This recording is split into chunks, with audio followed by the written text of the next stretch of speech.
Hello dear, once again welcome to शायद sir education point. So जो आपका दूसरा यूनिट है बेटा, that's all about psychological testing. Psychological testing जल्दी जल्दी से इंशाल्लाह I guarantee you tomorrow you are going to crack, you are going to rock this examination, you are going to kill all these MCQs my dear. Don't worry, don't take any type of tension. अगर आप लोगों ने tension लिया ना, आपका paper सही नहीं होगा। तो आप क्या करोगे, जितने वीडियोस मैंने अपलोड किए हैं, या अगर किसी ने सारे वीडियोस नहीं देखे हैं तो ये 4-5 वीडियो जल्दी जल्दी से वो देख लें। शाम तक 12 बजे तक हो जाएगा, फिर आप आराम से नींद करोगे, यानी you will sleep, adequate sleep tomorrow early in the morning after your prayers. Start again watching my videos and इंशाल्लाह you are going to kill all your MCQs.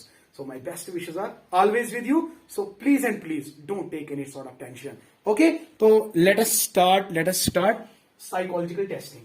अब यहाँ पे डिटेल में हम नहीं बताएंगे, जल्दी से what are the beautiful characteristics of psychological testing. Psychological testing का मतलब क्या है हमारे साइकोलॉजी में? जब भी हम साइकोलॉजी की बात करते हैं, we are talking about behaviour. तो बिहेवियर में जितने भी एट्रीब्यूट्स हैं, लाइक इंटेलिजेंस है, पर्सनैलिटी है, एप्टीट्यूड है, इन चीजों को एसेस करने के लिए, इन चीजों को मेजर करने के लिए we have a tool and technique that we called as psychological testing. तो psychological testing is basically a procedure by which we can measure the psychological attributes. तो देखिए बेटा, इसकी बहुत सारी कैरेक्टरिस्टिक्स है। साइकोलॉजिकल टेस्टिंग या साइकोलॉजिकल टेस्ट जो है, it must be systematic, it must be systematic, okay, step by step. Whenever you are going to administer a test, you are following certain procedure, so that is systematic. और सबसे पुराना जो psychological test है ना, सबसे पुराना, that is introspection method, और ये अनसिस्टमैटिक है, अनरिलायबल है। तो this has been rejected in the psychology, right? Because it was unsystematic, it was unrealistic, it was unreliable, not valid, not scientific. That is why it was subjective. It was subjective. इससे हम खाली एक इंसान को study कर सकते थे, and hence it was rejected. सबसे पुराना मेथड, सबसे पहला मेथड साइकोलॉजी में, ठीक? तो it must be systematic. Number second, it must be objective. देखिए ऑब्जेक्टिव यहां मतलब क्या है? मेरे पास टेस्ट है, अगर 2 से ज्यादा साइकोलॉजिस्ट एक ही टेस्ट को अप्लाई बहुत सारे बंदों पे करेंगे, और वहां का जो स्कोर है ना, वो सबको एक एक मिलेगा। तो a test is said to be objective it can be applied to more than 1 person, और it can more than 2 psychologists can use this method. तो this is called as objective method. Subjective method का मतलब है अगर वो खाली एक बंदे पे अप्लाई किया जाए, या एक ही साइकोलॉजिस्ट वो अप्लाई कर सकता है, तो इसको हम कहेंगे ऑब्जेक्टिव। मगर साइकोलॉजिकल टेस्ट क्या होना चाहिए? सिस्टमैटिक होना चाहिए, ऑब्जेक्टिव होना चाहिए। नंबर सेकंड, रिलायबल, यानी रिलायबिलिटी। देखिए भाई, रिलायबिलिटी हमेशा याद रखना 2 चीजें, one is consistency and accuracy, right my dear, very important. अगर से फॉर एग्जांपल मैंने यहां पे टेस्ट अप्लाई किया, मेरा स्कोर 90 आ गया, मैंने फिर भी दूसरा टेस्ट अप्लाई किया इसी बंदे पे, मेरा फिर भी स्कोर 90 आ रहा है, मैंने तीसरी बार भी इस पे अप्लाई किया, मेरा स्कोर 90 आ रहा है। सच बोलो बेटा, 3 डिफरेंट ओकेजन्स पे मेरा रिजल्ट जो है ना, सेम यानी एक्यूरेट आ रहा है, लगातार, यानी consistently you are getting accurate score. तो दिस इज कॉल्ड रिलायबल।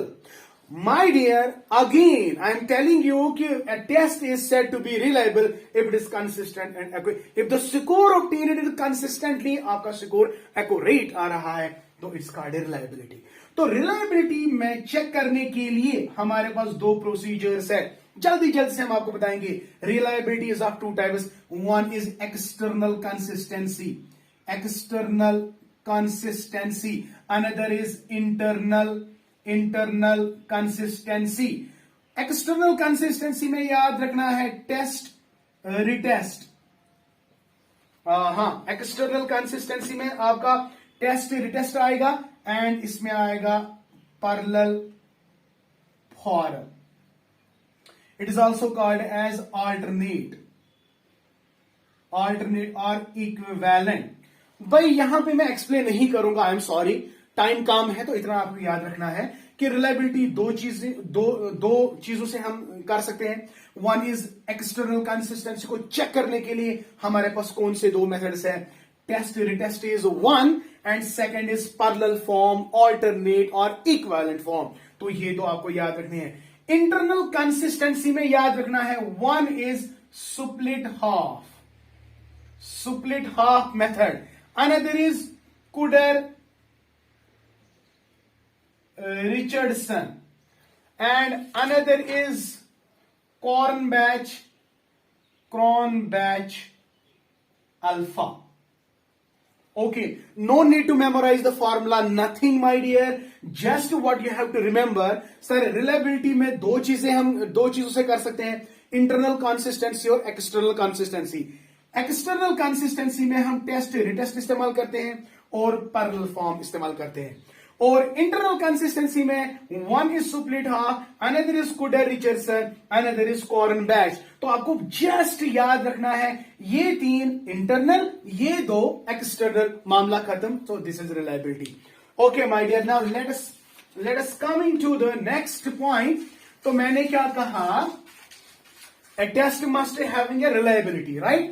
और fourth one, it must be valid और validity।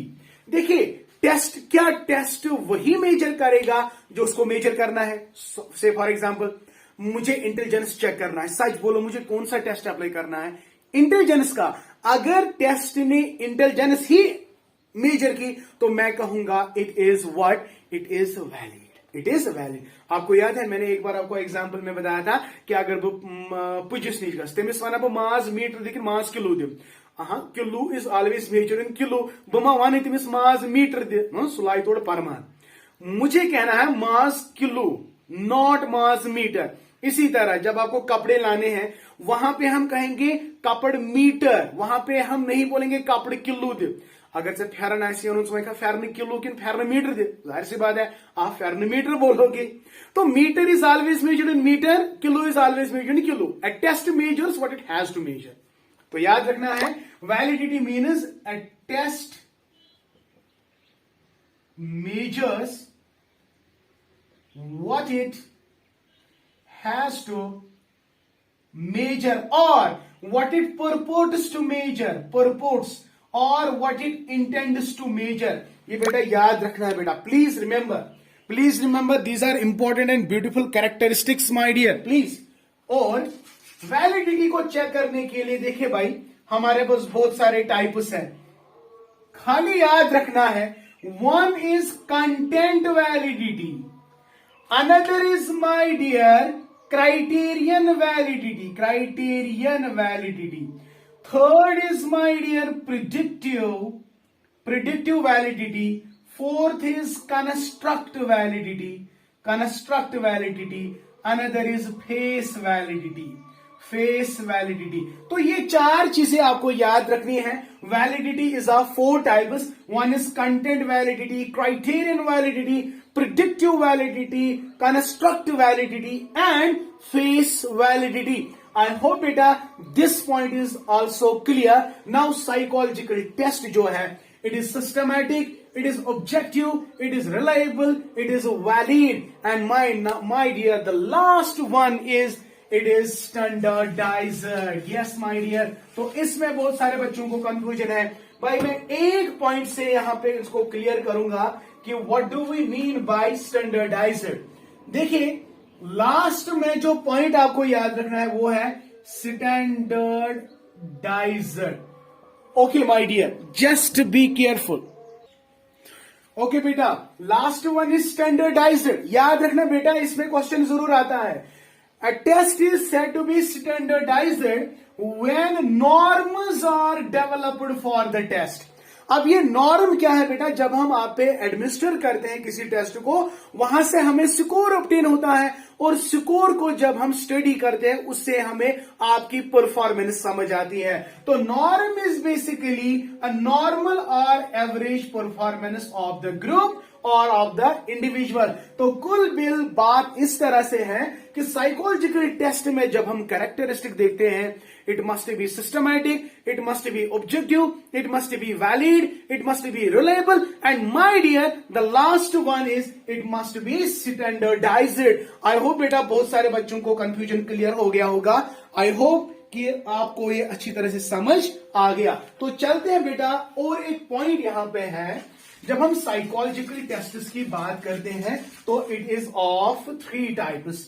देखिए भाई, जल्दी जल्दी से हम आपको बताएंगे कि psychological test are of 3 types. One is verbal. देखिए वर्बल में क्या होता है, हम लैंग्वेज का इस्तेमाल करते हैं, या रिटन, ओके, या ऑरल। ओके माय डियर, तो जब हम ऑरल इस्तेमाल करते हैं, बोलना, या रिटन इस्तेमाल करते हैं, तो इसको हम कहते हैं वर्बल साइकोलॉजिकल टेस्ट। और ये हम अप्लाई करते हैं लिटरेट पर्सन पे। वेरी इंपॉर्टेंट बेटा। तो कल वहां पे क्वेश्चन आएगा, which test is administered on literate person? It is verbal test my dear. तो वर्बल टेस्ट वो टेस्ट है जिसमें हम लैंग्वेज का इस्तेमाल करते हैं, इधर रिटन और ऑरल, राइट। अनदर इज बेटा नॉन वर्बल। अगर अब हमारे पास पॉपुलेशन इलिटरेट है, इलिटरेट पॉपुलेशन के लिए कौन सा मेथड इस्तेमाल करेंगे? Non verbal. तो ये हम इलिटरेट पर्सन पे इस्तेमाल करें, क्योंकि यहां पे हम लैंग्वेज का इस्तेमाल नहीं करते हैं, हम यहां पे साइनस और सिंबल्स का इस्तेमाल करते हैं। So nice of you. तो non verbal tests are applicable on illiterate because we don't use language over here, तो we use signs and symbols। अब अगर हमारे पास बहुत सारे ऑब्जेक्ट्स हैं जो हम एडमिनिस्टर करना चाहते हैं बच्चों पे, तो उन ऑब्जेक्ट्स को बच्चों को मतलब उठाना है, मूवमेंट दिखानी है, तो आई हैंड कोऑर्डिनेशन, तो उसको हम कहेंगे परफॉर्मेंस टेस्ट। परफॉर्मेंस टेस्ट, तो परफॉर्मेंस टेस्ट में movement of objects are involve my dear, ठीक है ना बेटा। तो here we check psychomotor abilities और आई हैंड कोऑर्डिनेशन। तो these are important psychological tests that you have to remember. So this is unit number 3 is almost clear. तो इंशाल्लाह इसी में से बहुत सारे क्वेश्चन आएंगे। साइकोलॉजिकल टेस्ट्स में और 2 चीजें आपको याद रखनी है। वन इज बेटा speed test. Psychological tests are called speed test and another is called as what we called as power test. Yes my dear, power test. देखिए, अगर टेस्ट के अंदर टाइम लिमिट दिया गया है, यानी within the stipulated time आपको test में एडमिनिस्टर करना है, तो अगर हम टेस्ट अप्लाई करेंगे but there is a time limit, याद रखना time limit, it is called speed test. अगर लिमिट लेस है, यानी कोई टाइम नहीं दिया जाएगा, जब तक आपका काम पूरा होगा तब तक आप इसको एडमिनिस्टर करते जाओगे, तो इसको हम कहेंगे पावर टेस्ट। स्पीड टेस्ट और पावर टेस्ट भी 2 टेस्ट हैं जो आपको याद रखने हैं। आई होप बेटा concept is clear. Okay, now चलते हैं बेटा, जो लास्ट यूनिट है क्वालिटेटिव मेथड्स। क्वालिटेटिव मेथड्स बेटा, मैं इस चीज को एक्सप्लेन नहीं करूंगा। क्यों नहीं करूंगा? क्योंकि ऑलरेडी मैं आपको अब रिक्वेस्ट करता हूं कि बेटा आप मेरे प्लेलिस्ट में जाएंगे। प्लेलिस्ट में ईसीसी एक प्लेलिस्ट है, उसमें मैंने ऑब्जर्वेशन मेथड को अच्छी तरह से एक्सप्लेन किया, आप वो देखोगे। और बिफोर 2 डेज मैंने एक वीडियो अपलोड किया था इंटरव्यू मेथड के ऊपर, और वो भी आप देखोगे। उसी में से बेटा आपके एग्जाम में क्वेश्चन आएंगे। मुझे पूरी उम्मीद है कि बेटा उसी में से क्वेश्चन आएंगे। लेकिन यहां पे क्वालिटेटिव डेटा और अनदर इज क्वांटिटेटिव डेटा। देखो, क्वालिटेटिव डेटा हम मेजर नहीं कर सकते हैं, ये quantitative data in the terms of numbers, graphs extra हम इसको इस्तेमाल करेंगे। तो यहां पे आपको कंफ्यूजन ये है, सर क्वालिटेटिव मेथड आपने नहीं पढ़ा है। बेटा क्वालिटेटिव मेथड में ही आपको क्या क्या पढ़ना है, ऑब्जर्वेशन मेथड और केस स्टडी मेथड, और वो तीनों मेथड्स मैंने ऑलरेडी एक्सप्लेन किया है। I wish you all the best my dear, may Allah bless you with a great success। तो टेंशन बिल्कुल भी नहीं लेना है। कल आपका एग्जाम है, सारे वीडियोस देखो, 4-5 वीडियो। अगर सारे वीडियोस नहीं देखोगे तो ये एक्सपेक्टेड वाला पार्ट जो है क्वेश्चन को लेकर, जितने मैंने क्वेश्चन अपलोड किए हैं उसी को देखो, बार बार देखो। और अगर आपको आज 12 बजे तक ये सारे कंप्लीट हो जाएंगे, सुबह जब आप अर्ली इन द मॉर्निंग उठोगे ना, सुबह भी थोड़ा बहुत रिवाइज करो। और इंशाल्लाह मैं ज्यादा नहीं बोलूंगा, लगभग 60 में से बेटा 50 क्वेश्चन बेटा आसान, मतलब बिल्कुल इजी वे में आपको मेरे वीडियो से इंशाल्लाह मिलेंगे। Once again my dear, wish you all the best. और मोर ओवर बेटा, अगर अभी तक आप लोगों ने मेरे चैनल को सब्सक्राइब नहीं किया तो बेटा जल्दी से मेरे चैनल को सब्सक्राइब करो। और हाँ, वन मोर रिक्वेस्ट इज, आपके जितने भी फ्रेंड्स हैं जो बाकी सेमेस्टर्स में पढ़ते हैं, मेरे चैनल को उन तक भी पहुंचाओ, बिकॉज बहुत सारे बच्चे हैं जिनको अभी तक मेरे चैनल के बारे में पता नहीं है। तो I wish you all the best once again. May Allah succeed you in every walk of your life. Okay, thank you. May Allah bless you and keep always learning.